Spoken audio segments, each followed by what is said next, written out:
In today's video, I'm going to teach you how to use AI effectively for software development.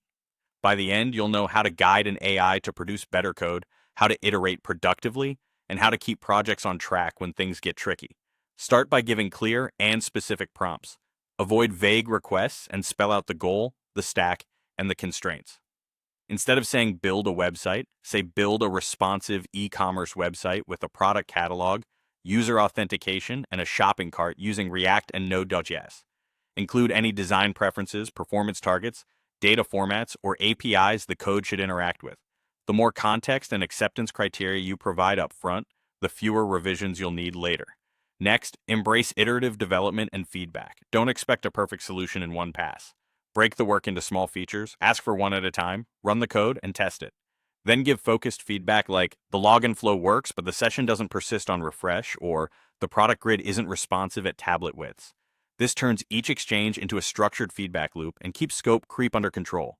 Leverage the AI's self-critique. After it generates code, ask it to review its own output.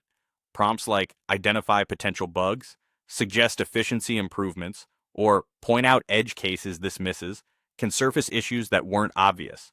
Treat these critiques as a checklist for your next round of fixes. Understand the AI's limitations and supplement with manual coding when needed. Always read the code, verify assumptions, and be ready to adjust logic. For complex algorithms, intricate state management, or performance-sensitive sections, writing or refining the core yourself can be faster than coaxing the model to land exactly where you want. When debugging gets deeper, move into a dedicated IDE such as VS Code or Cursor. These tools give you breakpoints, variable inspection, and integrated terminals, making it easier to isolate problems and verify behavior step by step. You can paste problematic snippets from the AI into files, run them locally, and iterate in a controlled environment. If the conversation feels stuck or the model keeps repeating mistakes, start a fresh chat.